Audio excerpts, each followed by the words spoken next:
Avec quelques conseils simples, vous pouvez installer un lave-linge ou un lave-vaisselle en pause libre. Mais si vous n'êtes pas sûr de vous, il est préférable de faire appel à un professionnel qualifié. Lors de la livraison, le tambour d'un lave-linge est fixé au moyen de 4 boulons de transport. Il est essentiel d'enlever ces boulons avant l'installation et l'utilisation de la machine.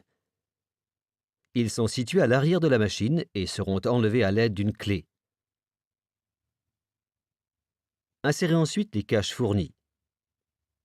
Conservez les boulons de transport dans le cas où vous devriez transporter le lave-linge. Il n'y a pas de boulon de transport sur un lave-vaisselle. Les lave-linges et la vaisselle doivent être raccordés à une arrivée d'eau froide et à un conduit d'évacuation. Vérifiez les instructions d'installation pour identifier ces tuyaux.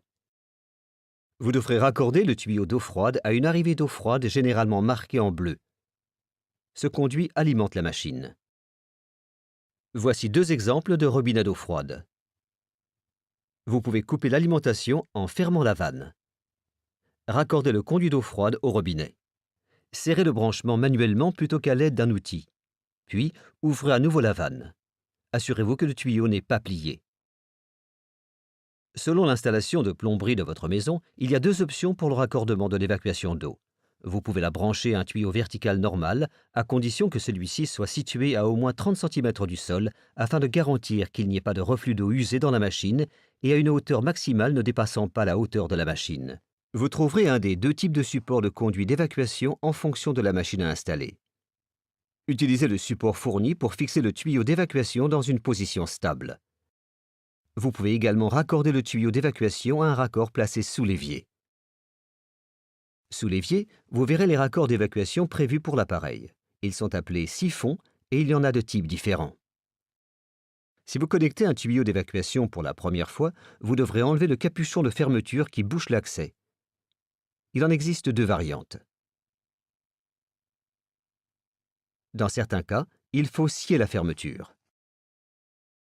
Assurez-vous qu'il n'y ait pas de pli dans le tuyau et raccordez le conduit d'évacuation en le fixant fermement. Avec certains lave-vaisselle, il faut utiliser un adaptateur supplémentaire ainsi que des attaches pour fixer le tuyau. Les 2 machines se branchent sur une prise de courant standard. Contactez un électricien qualifié pour toute question ou problème lié au système électrique. Vous devez ensuite vérifier que la machine est de niveau, en utilisant un niveau à bulles. Ce contrôle est particulièrement important dans le cas d'un lave-linge afin d'éviter les problèmes liés à une charge déséquilibrée. Vous pouvez descendre ou monter les pieds de la machine afin de régler le niveau.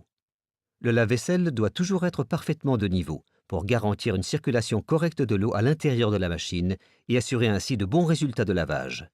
Les pieds de la machine peuvent être ajustés si nécessaire. Assurez-vous que la machine est parfaitement stable et ne balance pas. Si c'était le cas, ajustez les pieds pour obtenir une stabilité parfaite. Pour terminer l'installation, branchez la machine et exécutez un programme de rinçage en prenant soin de vérifier qu'il n'y a pas de fuite.